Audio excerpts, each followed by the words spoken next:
Shalom semua, puji Tuhan. Kita boleh bersekutu bersama-sama dari banyak tempat. Kita boleh belajar ya untuk menikmati hadirat Tuhan. Tema kita diambil dari Yohanes 16 ayat 24. Ya, kita baca. Tolong Phil, tayangkan Yohanes 16 ayat 24. Kita mulai dari berapa ayat sebelumnya dulu, tapi nggak apa-apa kita lihat ayat ini.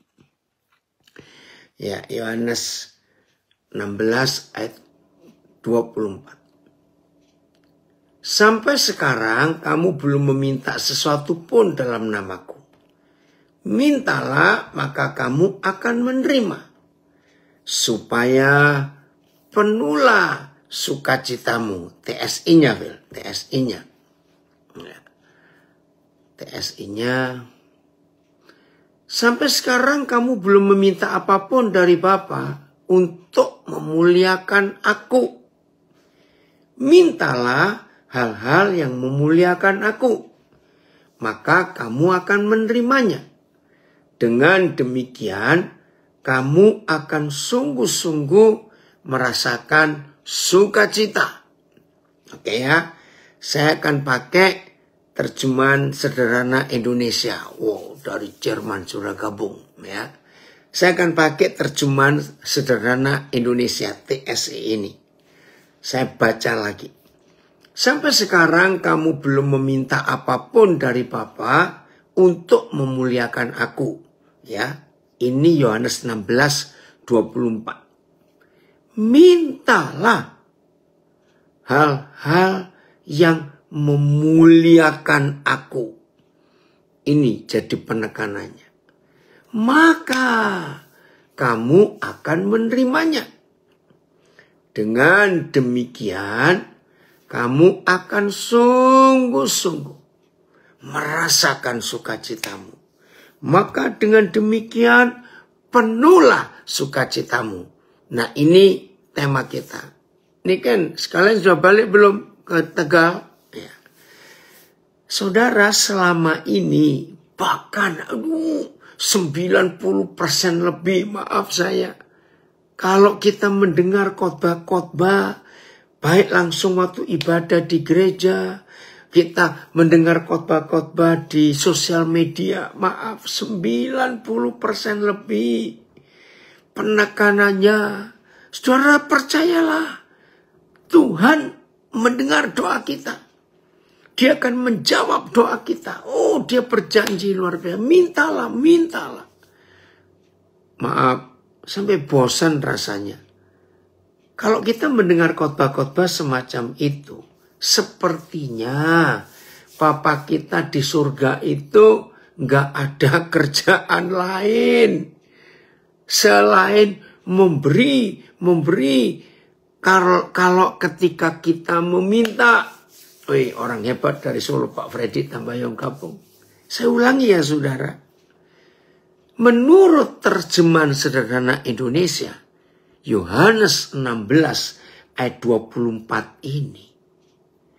Kalau kita meminta kepada Bapa, itu harus dalam figura, frame, dalam konsep, meminta apa saja yang memuliakan Bapa di surga. Jadi nggak asal minta. Akhirnya kita mendengar khotbah-khotbah yang adanya cuma minta, dipaksa beriman, Tuhan pasti menjawab. Akhirnya kita kecewa ketika sudah doa, sudah minta, tapi Tuhan tidak memberi. Nah, karena yang kita minta tidak sesuai dengan kehendak Tuhan. Nah, ada yang komen di sini, mental anak bukan mental hamba. Iya, kita harus tahu itu. Nah, tapi hari ini tema kita belajar. Kapan dan bagaimana Bapa akan memenuhkan sukacitanya dalam hidup kita? Ternyata ada persyaratan. Kalau yang kita minta itu untuk memuliakan Dia, Wih, dari birth, gabung, puji Tuhan. Ya, saya ulangi. Oke, ditayangkan lagi ya Filipus, Yohanes 16:24. Saya baca, sampai sekarang kamu belum minta apapun dari Bapa untuk memuliakan aku. Coba kalau kita melihat kalimat pertama saja. Sampai sekarang kamu belum minta apapun. Wih, kira-kira kalau saudara dan saya dapat tawaran seperti ini, kaget dia. Oh ya lupa, aku kok belum minta apa-apa. Wih, dapat tawaran. Yesus ngomong, sampai sekarang kamu belum meminta apapun dari Bapa untuk memuliakan aku. Nah, yang kita minta sebagian besar, maaf, untuk memenuhi hawa nafsu dan keinginan-keinginan kita. Bukan minta untuk memuliakan Tuhan Yesus. Ini yang salah. Terus kalimat berikut. Mintalah hal-hal yang memuliakan aku. Jadi nggak minta duit sekian, minta pacar, minta mobil, minta ini, minta itu. Tidak. Mintalah hal-hal yang memuliakan Tuhan. Maka kita akan menerimanya. Karena tidak urusan diri kita. Dengan demikian, kamu akan sungguh-sungguh merasakan sukacita. Sukacita kita penuh. Kapan? Ketika kita minta sesuatu untuk memuliakan Tuhan. Coba FYI-nya. Wih, dari Kopitiam Surabaya, tubuh Kristus jadinya tidak dewasa. Rata-rata gereja seperti itu sih topik khotbahnya, minta. Betul sekali. Kalian belum pernah mencobanya. Tetapi mulailah sekarang. Mintalah atas namaku. Maka kalian akan menerima. Sehingga cawan kesukaan kalian akan melimpah-limpah.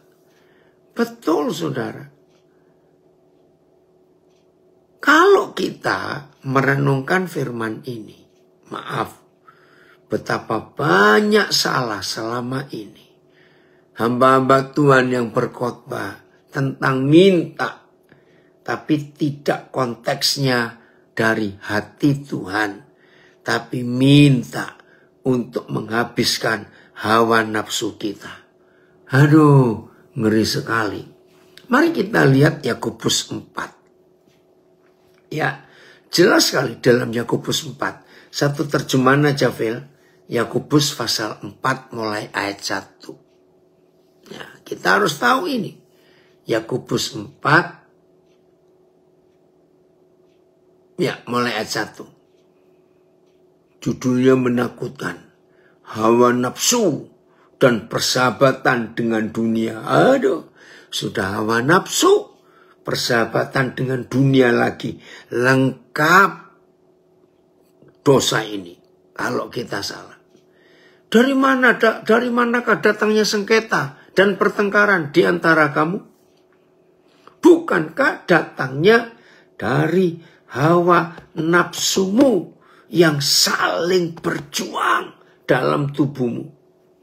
Kamu mengingini sesuatu, tapi kamu tidak memperolehnya. Lalu kamu membunuh, kamu iri hati, tetapi kamu tidak mencapai tujuanmu. Lalu kamu bertengkar, lalu kamu bertengkar, dan kamu berkelahi.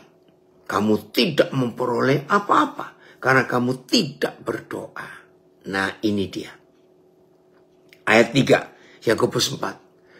Atau kamu sudah berdoa juga, tetapi kamu tidak menerima apa-apa. Tolong tadi yang sempat tanya di Zoom, sehubungan dengan kata minta, ada tertulis kalau si jahat saja bisa memberi makan kepada anaknya, apalagi dengan Bapamu di surga. Gimana ini? Ya jelas. Mintanya baca dulu. Yang tanya saya nggak tahu siapa ini. Karena cuma pakai nama Vivu. Perhatikan. Setan akan memberi kepada manusia. Kalau manusia menuruti keinginan setan. Jelas. Karena dari setan gak ada yang gratis. Semua yang diminta dari setan ada bayarannya. Ada pamrihnya. Hati-hati. Nah, lihat ayat 3 Yakobus 4. Ini yang dari setan. Maka itu Papa tidak memenuhi. Atau kamu berdoa juga. Tapi kamu tidak menerimanya. Tidak menerima apa-apa. Karena kamu salah doa. Doanya salah gimana? Sebab yang kamu minta itu hendak kamu habiskan untuk memuaskan hawa nafsumu. Jadi saya nggak tahu yang tanya ini siapa karena nggak ada namanya. Jadi setan itu akan memberi kepada manusia yang minta untuk menghabiskan hawa nafsunya. Berzina, pornografi, mabuk, alkohol, judi, narkoba, kemarahan, pembunuhan. Ya pasti diturutin. Kalau itu dari setan. Tapi Papa kita tidak akan memberi asal kita minta. Tapi nggak pakai otak kalau minta. Minta menurut hawa nafsunya. Hati-hati. Itu dia supaya Tuhan dipermuliakan. Jadi ya ingat tadi ya Yohanes 16:24 TSI mintanya harus semuanya untuk memuliakan Tuhan. Ya, Joni dari Nabi Rekom ada juga. Jadi nggak sembarang yang kita minta. Maka itu lihat ayat 4 Yakobus 4 marah ini Papa kita. Hai kamu orang-orang yang tidak setia. Tidakkah kamu tahu bahwa persahabatan dengan dunia adalah permusuhan dengan Tuhan? Jadi, barang siapa hendak menjadi sahabat dunia ini, ingat yang tanya tadi, mau bersahabat dengan setan, lakukan. Minta apa saja sesuai hawa nafsu. Ngeri. Jadi, barang siapa hendak menjadi sahabat dunia ini, ia menjadikan dirinya musuh Tuhan. TSI-nya ayat 4 Yakobus 4 ini. Jadi nggak sembarang. Harus tahu yang kita minta untuk kemuliaan Tuhan atau tidak. TSI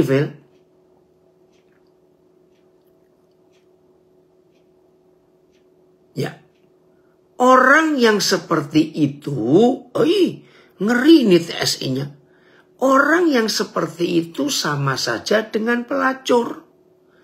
Pelacur tidak mau setia kepada satu pasangan. Begitu jugalah kamu yang tidak mau setia kepada Tuhan. Seharusnya kamu tahu bahwa bersahabat dengan hal-hal duniawi berarti memusuhi Tuhan. Sekali lagi saya tegaskan. Kamu yang mau bersahabat dengan hal-hal duniawi berarti menjadikan dirimu musuh Tuhan. Rekan-rekan saya, para pengkhotbah, hamba-hamba Tuhan, pendeta-pendeta, tolong ya, jangan mengajar jemaat untuk minta sesuai hawa nafsu dengan jaminan Tuhan pasti menjawab. Karena khotbahnya beri, saudara beri, nanti diberi. Mintalah, Tuhan akan beri. Maaf. Kita harus mengajar minta apa. Sudah punya mobil satu, doa puasa. Minta mobil lagi, maaf. Jadi tidak semua permintaan kita. Papa harus jawab, orang hebat, Ronita Lepesi. Lama nak Papa nggak dengar kamu nggak tahu ini. Ayo gabung belajar firman-Nya. Makasih kamu gabung. Jadi sukacita kita penuh Karena Papa menjawab permintaan doa kita yang motivasinya untuk memuliakan Tuhan. Ini yang luar biasa. Berapa hari yang lalu, ya maaf ya saya bersaksi. Ya, ada seorang pengusaha yang sudah lama tahu tentang saya, tapi baru ketemu berapa hari yang lalu. Itu. Lalu karena sudah lama dia ingin ketemu, terus ya udah setelah kebaktian ketemu, dia ngajak saya makan. Saya naik mobilnya, bagus juga. Tapi saya tuh nggak tahu ini mobil merek apa. Terus saya tanya, saya kok nggak pernah lihat ya mobil ini mobil yang merek apa? Dia sebut satu nama. Di telinga saya asing nama mobil itu. Maaf. Aduh, saya kok seperti baru tahu, baru dengar ada nama mobil ini. Ya saya kan memang polos-polos saja, memang saya nggak tahu. Terus dia tanya begini, loh, Koden pakai mobil apa? Kok nggak tahu mobil merek ini? Aduh, ya saya ya malu, ya tertawa lucu. Memang saya nggak tahu. Terus saya jawab polos begini, dah, Koden ini nggak punya mobil. Loh, begitu loh, saya jawab, maka itu Koden nggak bisa nyetir dari dulu. Hah?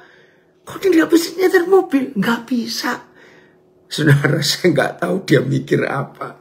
Ketika saya ngaku saya nggak bisa nyetir mobil, wah dia malah pusing. Koden ini pasti pura-pura. Sudah keliling dunia begitu, masa nggak punya mobil? Saya ngomong, serius? Terus dalam hati ya ngaku lah ya, mungkin istilah orang umum nyombong dikit. Kalau mau beli saya bisa. Lah kenapa nggak beli? Terus saya jawab, ya kalau beli yang semahal ini pasti nggak sanggup lah. Enggak. Saya bilang begitu. Koden itu dari dulu nggak pengen punya mobil. Karena dari dulu pengen naik kendaraan umum. Supaya Koden bisa cerita yang membagi berkat dengan orang-orang itu. Saudara, saya lihat wajahnya cukup shock. Dia tahu saya nggak punya mobil. Maka itu nggak pingin punya mobil. Karena iya betul. Itu dia anak saya dari Bandung. Bisa nginjili sopir-sopir taksi, sopir angkot. Ya, yang dari Surabaya cuma itu aja, awas kamu. Nah ini loh saudara. Jadi saya memang nggak pernah minta mobil. Walaupun saya bisa beli. Karena nggak penting buat saya. Maka itu kemana-mana saya senang disupiri orang. Maaf ya, jangan tersinggung. Kaget pengusaha ini. Ya, sampai saya bilang, kalau nggak percaya saya telepon Cik Louis ya. Coba kamu tanya. Nggak ada. Saya bersyukur punya istri juga. Yang nggak tanya mobil, nggak pernah. Luar biasa seperti istri seperti itu. Maka itu, ini ada yang komen. Hobinya Papa nginjil, betul. Hobi saya itu menceritakan kasih Tuhan, berbagi. Itu sungguh-sungguh luar biasa. Hidup seperti ini nikmat sekali saudara. Maka itu lagi sekali. Apa yang kita mau minta? Belajarlah untuk mencari sesuatu untuk kita minta. Yang memuliakan Tuhan. Ya, yang memuliakan Tuhan. Nah, kalau semua yang kita minta itu memuliakan Tuhan, maka sukacita kita penuh. Karena yang kita minta pasti dipenuhi oleh Bapa di surga. Dan ini sungguh-sungguh menyenangkan hidup seperti ini. Sangat luar biasa. Ya. Ini contoh, ini kesaksian ini ya. Saya 3 kali ke Aceh. Tahun 95 bersama istri saya, kami cuma sampai Aceh Tenggara, Kuta Cani. Jadi kami masuk dari Tanah Karo, Sumatera Utara. Yang kedua kali itu ke Banda Aceh, tahun 2005.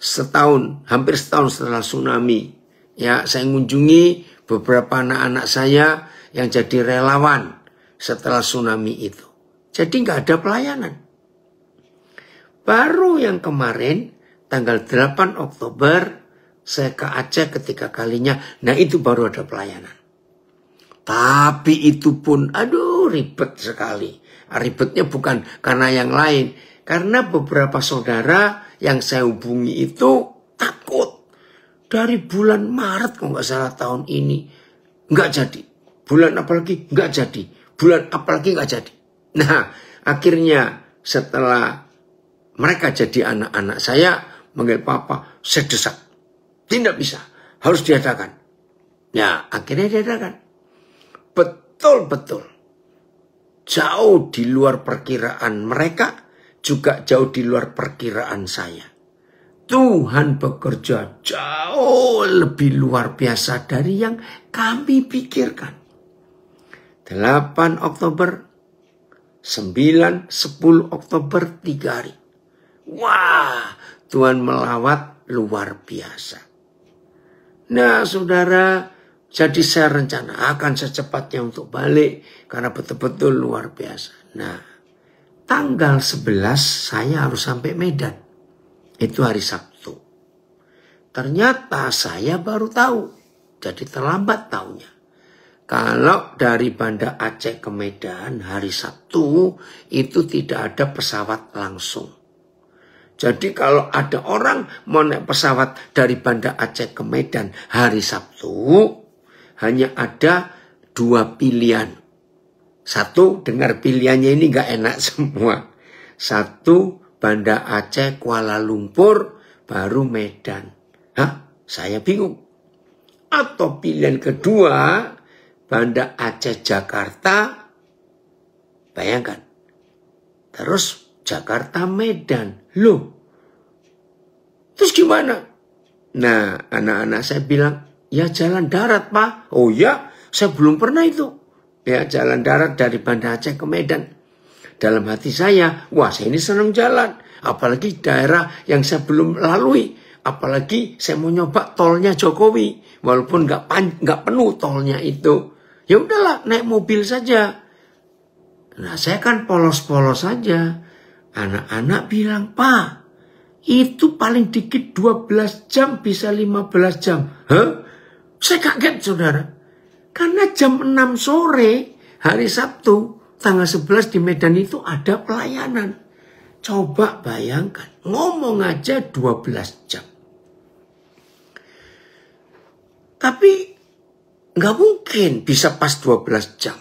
Belum mampir-mampirnya, belum ini. Jauh itu. Saudara, ya nggak ada pilihan lain. Nah, nggak mungkin toh. Saya doa ya udah lewat Jakarta aja. Sayang uang tiketnya. Jauh sekali. Apalagi ini rombongan. Kami ber9, dewasa 1 anak kecil.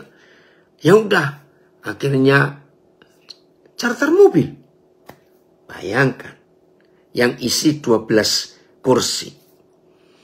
Wah seru juga ini perjalanan. Pertama ini saya jalan lewat darat dari Banda Aceh ke Medan. Betul saudara. Hampir, boleh kata ya 13 jam lah. Kami berangkat jam 4 subuh. Oh lebih. Kami masuk Medan. Nah begitu keluar tol, pintu tol terakhir masuk Medan. Masih lumayan. Oh senang. Ya jam 5 lewat dikit. Jadi perjalanan berapa? Jam 4? Ya 13 jam ya. Jam 4 berangkat. Ternyata kota Medan itu macetnya lebih parah dari Jakarta. Waduh. Jadi dari pintu tol terakhir masuk kota Medan. Ya sampai. Oh ini ada yang ngomong. Terima kasih selama 12 jam belajar banyak. Enak kamu yang dengerin. Ya. Ternyata masuk kota Medan itu 1 jam. Waduh. Jadi bisa bayangkan, saudara, ini ada yang punya pengalaman anak saya dari Bandung. Saya sudah pernah Banda Aceh ke Medan tahun 2002, zaman GAM masih berkuasa. Saya dapat tempeleng di pos penjagaan karena muka saya kayak GAM. Kasihan kamu. Nah, saudara, secara fisik lelahnya luar biasa. Apalagi maaf, Jumat malam saya tidur dengan salah seorang anak saya. Ternyata dia sakit sejak Kamis. Jadi tidurnya itu nggak nyenyak. Terus gelisah. Ya saya satu tempat tidur. Mau tidak mau ya terganggu tidur saya. Ini praktis. Jumat malam itu saya nggak tidur. Jam 3:30 sudah siap-siap naik mobil. Jam 4 mobil jalan. Bayangkan itu. Tapi saya nggak minta apa-apa untuk minta kemewahan, kenikmatan. Nggak bisa. Ya, ini ada yang tanya anak saya. Bagaimana cara papa menghilangkan lelah dan papa jarang sakit? Nomor 1, jangan mikir duit terus. Kalau mikir duit terus itu sumber penyakit. Maaf. Yang kedua, jangan mikir, aduh nanti bagaimana. Nanti bagaimana, nggak usah, jalani saja. Yang ketiga, hati yang gembira itu obat yang manjur. Wow, luar biasa. Itu nak resepnya. Ini ada anak saya ya tanya itu. Hei Pak Siombing, jangan ikut komen. Ya, oke ya. Jadi permintaannya itu harus sesuai untuk memuliakan Bapa di surga. Saudara, sudah tibanya mepet. Maaf, jadi nggak pakai mandi, cuma ganti baju, cuci muka. Sore pelayanan di Medan. Nah, Minggu pagi, jam 7, ibadah pertama. Hari Minggu itu 3 kali. Bayangkan, Jumat malam nggak bisa tidur. Enak loh ini. Ternyata yang saya omongin muncul. Maaf, Bapak cerita kamu. Yang saya omongin tidur dengan saya ini muncul ternyata. Ya, saudara, jadi itu loh. Mau mintanya itu minta yang memuliakan Tuhan. Jangan minta berkat, minta sukses, minta harta benda. Enggak. Minta untuk kemuliaan Tuhan. Ya, kenapa Lukas ikut komen? Saya itu ada... Kalau Lukas itu ikut komen. Ternyata ini anak-anak saya di Banda Aceh ada di sini. Ya. Oke ya saudara, jadi ngerti ya. Ya udah. Nah, Seninnya ya saya ada pelayanan 2 kali. Selasa harus bangun pagi lagi. Sebab jam 4 subuh itu Selasa harus berangkat ke Kabupaten Labura, ibu kotanya Aikanopan. Hampir 5 jam lagi naik mobil. Itu Selasa. Hari itu kami nginep di Aikanopan. Hari Rabu. Saudara, jadi tanggal berapa itu ya? Nggak tahu tanggalnya. Hari Rabu. Berangkat lagi pagi-pagi jam 5. Karena kami harus ke Siantar. Bayangkan itu. Ya udah. Tanggal 13, tanggal 14 ke Siantar. Nah, saya mau minta apa? Saya cuma minta Tuhan jagai supaya saya tidak sakit. Karena jalan terus begitu. Puji Tuhan. Ya, Tuhan tolong sehingga tetap sehat. Ya, walaupun mulai meriang itu. Ya, mulai meriang. Sampai Medan hari Rabu. Hari Selasa sore. Rabu sore. Jadi bingung. Jalannya panjang sekali. Ya, saudara, luar biasa. Oh ya, Rabu ada pelayanan. Rabu pagi, Kamis pagi berangkat lagi ke Langkat. Bayangkan ke kota Stabat ada seminar lagi. Dari Langkat selesai siang balik ke Medan karena sorenya malam saya harus berangkat ke Australia dari Medan ke Singapura. Nah, bisa bayangkan.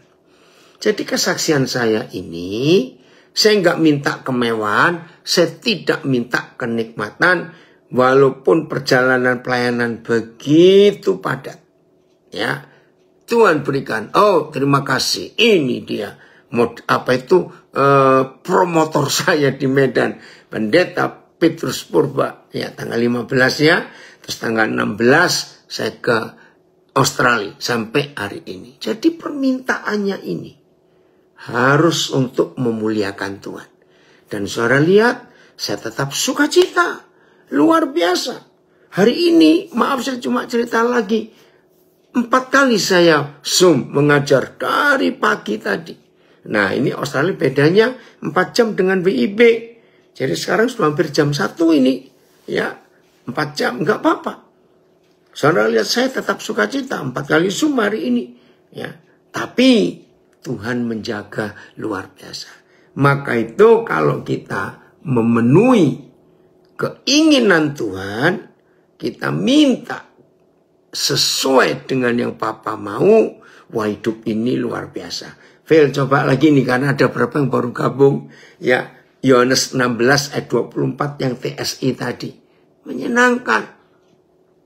Oh ya, ini Boru Sinaga bilang pas hari itu tanggal 11 Oktober Medan banjir, saudara. Macet di mana-mana. Wah, sudahlah. Ya lumayan panik juga. Oke. Yohanes 14 ayat 26 tadi. Saya mau baca lagi itu. Ya.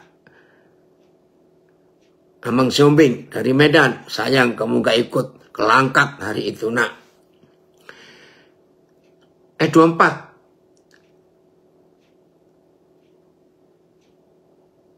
Yohanes 16, 24, Phil.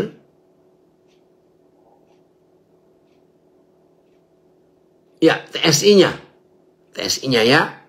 Ini bagus sekali. TSI mana? Ya. Sampai sekarang. Tuhan Yesus ngomong ini. Sampai sekarang. Kamu belum minta apapun. Nah, saudara kira-kira kalau sudah kata ada orang nawari kita. Sampai sekarang itu kamu belum minta apa-apa. Wih, kesempatan nih, kesempatan. Makasih nak. Ini hamba Tuhan yang nemanin saya jalan berhari-hari di Sumatera Utara. Pendeta Petrus Purba. Ya, kami menyaksikan Papa Daniel fisiknya luar biasa. Bukan Papa nak. Itu yang Papa minta. Tetap sehat ya untuk memuliakan Tuhan. Saya ulangi, TSI, Yohanes 16, 24, ya.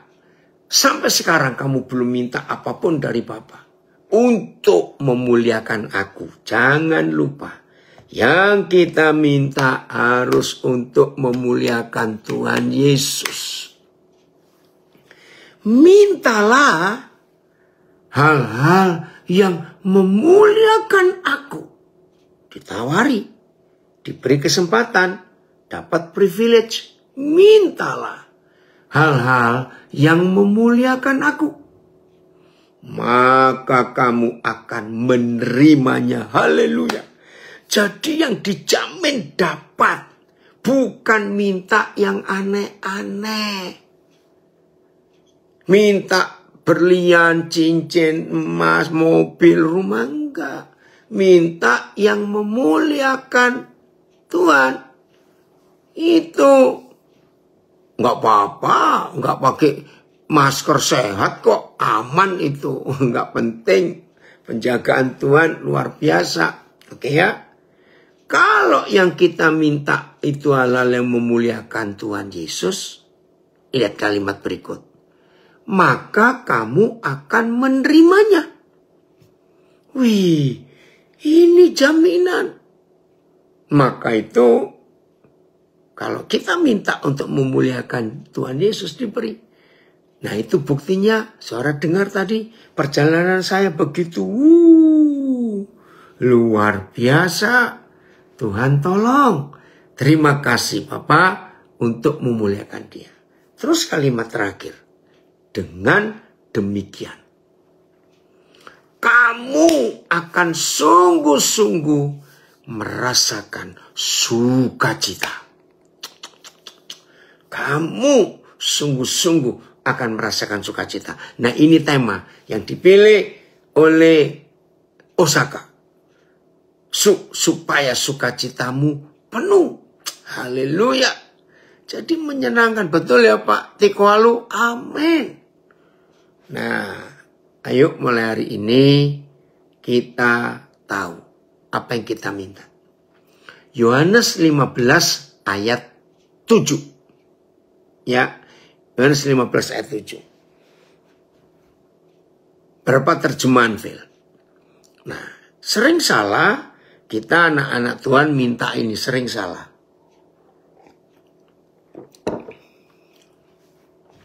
Yohanes 15 ayat 7. Ya. Jikalau kamu tinggal di dalam aku dan firmanku tinggal di dalam kamu. Nah.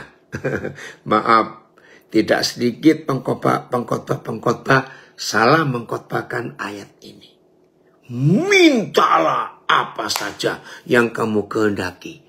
Bayangkan, orang rakus, orang tamak mendengar janji Tuhan Yesus sehebat ini, mintalah apa saja yang kamu kehendaki. Bayangkan, orang tamak, orang rakus, orang geragas, orang Jawa bilang, dikasih kesempatan, mintalah apa saja yang kamu kehendaki. Bayangkan, mintanya kan yang aneh-aneh. Dan kamu akan menerimanya. Tunggu dulu. Jangan cuma dicomot satu ayat ini tanpa mengerjakan sesuatu. Ini kesaksian anak saya yang di Medan. Betul. Logikanya kalau kerja dari pagi sampai malam pasti akan capek. Tapi kalau jadwal pelayanan full pagi malam nggak merasa capek, tetap kuat dan malah bersukacita. Itulah Tuhan. Makasih untuk komenmu ini. Ayat, jika kamu tetap tinggal di dalam aku dan perkataanku tinggal di dalam kamu, mintalah apa saja yang kamu inginkan dan itu akan dikabulkan bagimu. Wow. PS. Apabila kalian tetap bersatu dengan aku dan ajaranku tinggal di dalam hatimu, mintalah kepada Bapa apa saja yang kalian mau. Permintaanmu itu akan dipenuhi. Nah, jadi jangan hanya diambil kalimat terakhir. Mintalah apa saja kepada Bapa, maka permintaanmu dipenuhi. Lihat syaratnya. Ya, semua terjemahan syaratnya sama yang kita baca tadi. Kalau saudara dan saya tetap tinggal di dalam Yesus dan firman-Nya di dalam kita. Nah, ini yang seringkali pengkhotbah yang selalu menantang untuk sukses, berhasil, kaya, minta apa saja diberi. Enggak ditekankan. Tetap bersatu. Saudara dan saya harus nempel, melekat di dalam Yesus. Saudara tahu nggak arti ayat ini, kalimat ini? Dengar ya, saya mendapatkan ilustrasi yang mengagetkan saya berapa tahun yang lalu. Janin dalam kandungan, embrio di dalam kandungan. Apa yang terjadi kalau tali pusatnya lepas, plasentanya lepas? Jawabannya mati. Nah, itu dia. Jadi Yohanes 15 ayat 7 ini, Tuhan ingin saudara dan saya nempel, menyatu, lengket kepada Tuhan Yesus. Dan firman-Nya itu ada di dalam kita, menguasai kita. Firman-Nya itu menguasai kita. Baru minta apa saja. Berarti permintaan kita yang nempel, melekat bersama di dalam Bapa dan dalam Tuhan Yesus. Seperti janin, embrio dalam kandungan. Maka semua yang kita pikirkan, yang kita inginkan, yang kita rindukan, yang kita rasakan, yang kita minta, ya pasti sesuai dengan keinginan Tuhan. Enggak kita minta untuk memuaskan hawa nafsu kita. Tidak. Baru. Sekarang TSI-nya, Phil. Ya, TSI-nya. Kita lihat ini.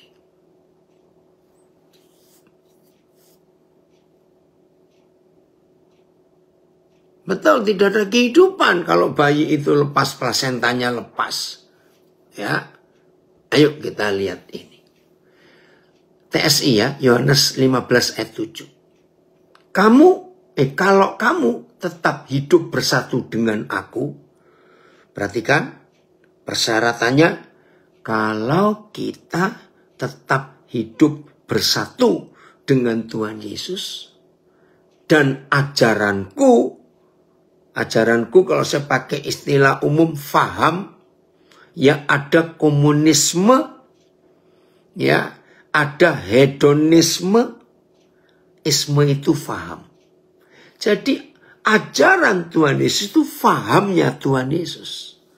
Nah, kalau fahamnya Tuhan Yesus itu hidup di dalam kita, maka pola pikir kita, pola kita merasa, pola kita mendengar, melihat, itu pasti sefaham dengan ajaran, dengan fahamnya Tuhan Yesus. Nah, ini harus kita lakukan. Aktor terkenal Pak Leon Sengke kamu. Saya ulangi. Kalau kamu tetap hidup bersatu dengan aku, dan ajaranku hidup dalam hatimu, terima kasih. Kamu boleh minta apa saja yang kamu perlukan. Maka hal itu akan diberikan kepadamu. Ini dia. Jadi kita tidak boleh asal minta hanya untuk memenuhi hawa nafsu keinginan hidup sehari-hari yang tidak memuliakan Tuhan.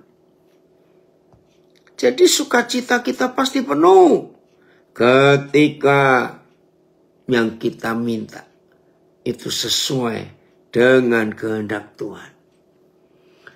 Duki, kalau kamu masih ada, Papi belum dapat jawaban. Bagaimana yang tanggal 24, 25? Ini anak saya yang di Jayapura. Nanti saya akan ke Jayapura dari Sydney. Tanggal 23, sore nyampe. Lalu malam saya ke Jayapura. Ya. Saudara, maka itu kalau ada di antara kita, maaf ya, saya bukan nuduh, bukan menghakimi. Kalau ada di antara kita, hari-hari hidupnya gak ada sukacita, maaf, ayo setelah dengar pelajaran firman ini, periksa. Waktu, tenaga, pikiran, fasilitas hidup yang kita punya. Itu kita pakai untuk apa dan untuk siapa? Ini pertanyaan penting. Sukacita kita pasti penuh, bahkan melimpah. Kalau semua waktu, pikiran, tenaga, fasilitas hidup, itu hanya kita pikirkan untuk memuliakan Tuhan. Terus mikir bagaimana jiwa-jiwa diselamatkan. Ayo, dari Taipei, gabung, puji Tuhan, Dave, semangat ya. Ingat ini. Saudara, dalam psikologi itu dibuktikan. Ini psikologi loh. Jadi sebuah ilmu tentang jiwa kita. Itu dibuktikan. Dalam 3 bulan. Ya, 3 bulan. Ada orang yang konsentrasinya 24 jam sehari. 7 hari seminggu. Hanya untuk aku. Bagaimana aku. Wah, Wan An, saya kunyang. Ya, aku. Ternyata psikologi menemukan orang yang fokus hidupnya hanya untuk dirinya, nggak mikir orang lain. orang itu akan stres.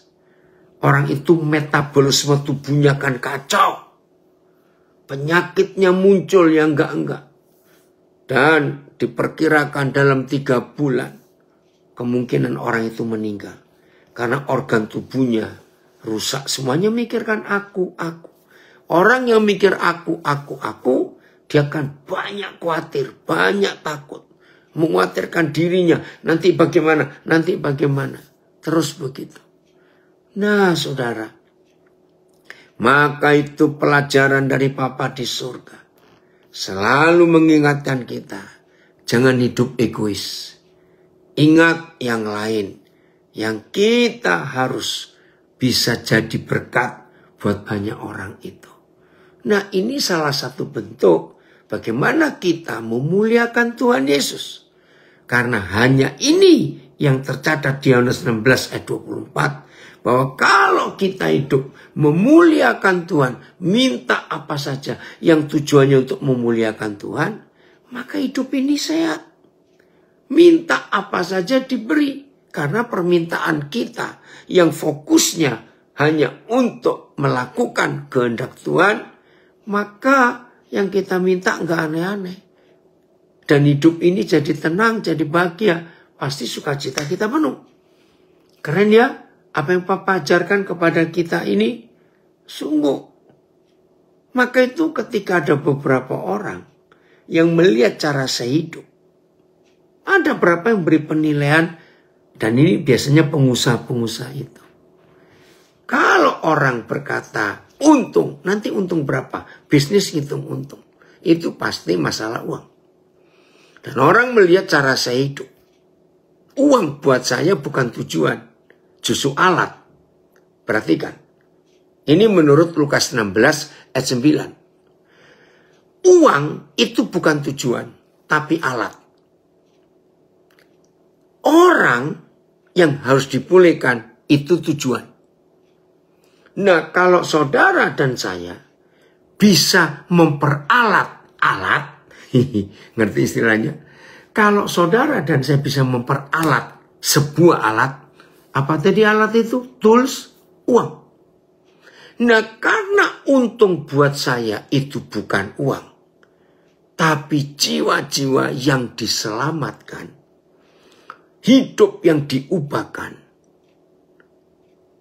maka alat itu yang saya pakai untuk mencapai tujuan. Tapi kalau uang itu tujuan, perhatikan, maka orang itu akan memperalat orang untuk mencapai tujuannya. Mudah-mudahan kalimat saya ini dimengerti ya. Oke, saya coba ngomong pelan-pelan lagi. Karena sukacita kita ini akan penuh. Kalau semua yang kita lakukan itu untuk memuliakan Tuhan. Lagi saya Yohanes 16 ayat 24. Nah, jadi berapa pengusaha yang pernah lama bergaul dengan saya, mereka punya kalimat yang sama. Ya, pengusaha di mana saja yang pernah ketemu saya, mereka berkata, kalau koden itu yang dipikirkan untung bukan dapat uang berapa, tapi dapat jiwa berapa. Betul. Contoh waktu saya di Banda Aceh. Begitu tiba dari bandara, dijemput. Ya, ini ada yang komen lagi dari Medan. Betul sekali. Pengalaman pribadi ketika fokus mencari cuan, jauh dari melayani sesama. Memang uang dapat, cuma lebih mudah stres dan merasa khawatir. Dan jam tidur jadi kacau, nggak bisa nyenyak. Nah itu dia. Nggak ada sukacita. Karena fokusnya ke uang. Jadi para pengusaha itu memberi saya sebuah penilaian. Saya mikir untung itu orang dipulihkan. Bukan uang. Nah kembali. Jadi begitu sampai di hotel, tempat kami nginap. Tapi kami belum bisa nginap karena harus ada kegiatan. Cuma taruh barang, terus keluar lagi. Nah, pelayan hotel yang menerima kami, ya, Muslim ini karena di Aceh. Roh Kudus ngomong sesuatu kepada saya tentang saudara ini. Saya nggak kenal. Nah, tapi karena saya harus cepat pergi, kami harus cepat pergi, ada acara. Nah, waktu balik sore, ternyata petugas hotel ini sudah selesai kerja. Waduh, saya nggak ketemu ini. Ya, karena saya sibuk, saya sempat lupa. Besoknya tanggal 9 Oktober, pagi bangun, dia ada. Wah, kesempatan itu saya tangkap dia, saya tanya dulu nomor teleponnya. Saya nggak mau ganggu karena dia kerja. Sorenya waktu saya balik untuk mandi, karena mau ada KKR lagi sore, nah saya kontak dia. Saya cuma sampaikan apa yang kemarin saya terima. Saudara, ternyata betul anak ini kaget. Sampai hari ini dia nggak tahu siapa bapaknya. Dan waktu dia lahir, ibunya meninggalkan dia. Sampai hari ini pun dia tidak tahu. Jadi dia besar, pindah-pindah tangan, pindah keluarga. Nah, ketika pemilik hotel itu tahu apa yang saya kerjakan untuk karyawannya, saudara, ceritanya lebih mengagetkan. Ternyata karyawan ini dan sudah jadi anak saya. Tadi 2 jam lalu dia kontak. Dia tanya kabar saya bagaimana. Ternyata pelayan ini baru kerja tanggal 8 Oktober. Pas kemarin masuk dan saya ketemu dia. Nah, ini cuan saya. Ini untung saya. Yaitu jiwa-jiwa. Nah, saya punya kalimat ini. Ini kan mudah-mudahan bisa menulis ini kalimat koden ini. Maaf kalau acak-acakan. Kalau uang itu kita jadikan alat untuk mendapat keuntungan, maka uang itu akan menjadi berkat untuk banyak orang, bukan untuk pribadi orang. Karena uang itu adalah alat untuk memulihkan hidup orang lain. Itu ada di Lukas 16 ayat 9. Ikatlah persahabatan dengan mempergunakan uang yang tidak jujur. Jadi satu-satunya ayat dalam Alkitab yang memberitahu kita uang itu untuk apa? Ternyata cuma di Lukas 16 ayat 9. Gunakan uang untuk menjalin persahabatan. Apa kata lain menjalin persahabatan? Untuk penginjilan. Itu dia. Nah, saudara, akhirnya anak ini yang saya temukan di hotel di Banda Aceh, dia belum bayar uang kuliah. Ada tunggakan, ya udah saya beri. Dia kaget. Kok bisa? Ya udah. Nah, jadi kalau kita memperalat uang, maka ada orang yang dipulihkan. Tapi kalau kita menjadikan uang itu tujuan, maka kita pasti akan memperalat orang untuk mencapai tujuan kita dapat uang. Harap ngerti ya? Jadi kalau fokus kita itu uang sebagai alat untuk mencapai tujuan kerajaan surga, yaitu menguntungkan surga dengan memberkati, menyelamatkan banyak orang, uang itu akan jadi hamba yang hebat untuk kita. Dan orang-orang dipulihkan. Tapi kalau uang itu tujuan supaya kita dapat untung banyak, maka percayalah orang akan kita peralat untuk mendapatkan tujuan itu. Nah, terima kasih. Amang Sinaga memberikan TSI yang ketiga. Nggak usah ditayangkan, Phil. Papa baca ini aja. Ya, dengarin ya. Karena itu aku menegaskan. Biarpun kekayaan dunia ini cenderung membawamu ke dalam dosa. Ya, keuangan itu cenderung bawa kita dalam dosa. Ya. Gunakanlah itu untuk mempererat hubunganmu dengan sahabat surgawi. Supaya ketika habis waktumu di dunia ini, kamu akan diterima di rumah-rumah surgawi. Nah ini loh, Lukas 16 ayat 9 itu. Jadi uang itu alat yang Tuhan berikan kepada anak-anaknya, kepada kita, murid-murid Yesus, untuk memberkati banyak orang. Supaya surga untung, karena jiwa-jiwa diselamatkan. Tapi kalau uang itu jadi adalah tujuan untuk memperkaya diri, maka orang jadi alat. Kita peralat orang untuk menguntungkan kita dengan menghasilkan uang. Wih, ngeri sekali ya. Betul ya nak, dahsyat itu, dahsyat sekali. Maka itu saudara tolong cek ya. Saudara membelanjakan uang. Coba dihitung. Berapa persen untuk pekerjaan Tuhan. Berapa persen untuk jiwa-jiwa. Berapa persen untuk diri sendiri. Ayo kita pikir. Supaya kita benar dan berkenan di hadapan Tuhan. Maka itu sukacita kita penuh. Kalau uang itu alat untuk memberkati banyak orang. Luar biasa. Contoh kecil, kemarin hari Minggu sore. Ya, salah seorang anak saya, ya, ini saudara ini sudah sekian waktu jadi anak saya, ketemunya di Instagram, tapi belum ketemu. Nah, ternyata kemarin pagi, ya dia tinggal di Sydney, ya saya pasti Sydney. Lalu dia tahu saya ada di Sydney, di suatu gereja dia datang. Nah, itu baru pertama kali saya ketemu. Saudara, terus selesai ibadah, karena dia ingin tahu, kenal saya lebih dalam, lalu dia ngajak saya pergi. Nah, pas duduk di sebuah kafe, sambil cerita-cerita, tiba-tiba di depan saya ada satu toko. Saya nggak sebut nama tokonya. Yang unik, saudara. Melihat toko itu, Tuhan munculkan satu nama. Aneh. Nah, saudara tahu cara saya hidup. Saya telepon orang itu karena Roh Kudus nyuruh saya ingat dia. Saya cuma santai saja.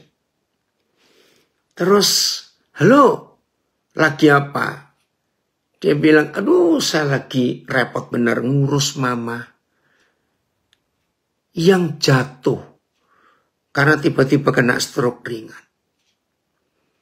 Nah, dalam ceritanya itu, dia nggak minta uang, dia cuma cerita.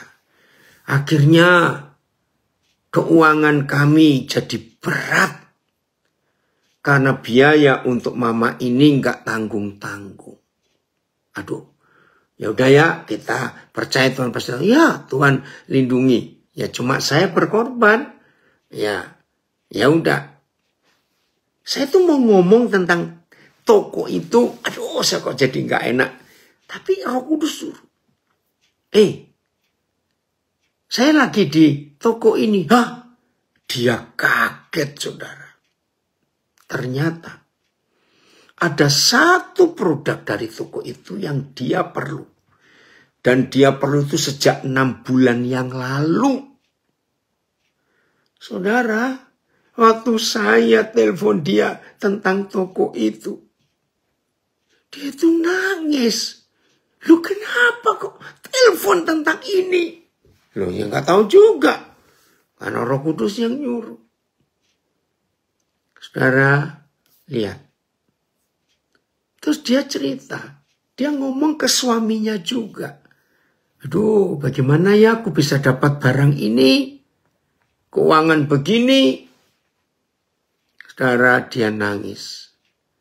Terus dia berkata, sekarang saya yakin. Kalau hal buat saya sepele buat dia ya, barang itu. Tuhan aja perhatikan. Saya cuma ngomong ke suami saya. Kapan bisa dapat barang ini? Saya juga jadi heran juga. Terus saya cerita. Ke anak saya ngajak saya itu dia dengar saya telepon ke orang ini. Wih, anak saya ini sampai kok bisa ya? Apalagi anak ini baru ketemu saya. Tapi sering ngikuti pelajaran via Zoom, Instagram apa itu. Saudara bayangkan cara Roh Kudus bekerja. Saya juga nggak ngerti. Kok bisa dia ngajak, padahal di mall itu banyak kafe. Saya nggak tahu juga kok bisa dia milih kafe itu. Dan duduknya itu loh. Jadi dia, anak saya ini membelakangi toko itu. Tapi saya di depan dia berhadapan dengan toko itu. Tiba-tiba diingatkan seseorang. Saudara, sukacita saya penuh dong. Karena orang ini bersukacita. Setelah berbulan-bulan dia harus ngurus mamanya yang sakit. Haleluya. Maka itu saya bersukacita. Walaupun lelah dalam pelayanan. Ya, jam tidur pasti kurang. Tapi Tuhan pelihara, Tuhan jaga. Sungguh-sungguh ajaib. Bisa berkata amin untuk semuanya ini. Nah, maka itu sukacita ini penuh. Kalau kita tahu.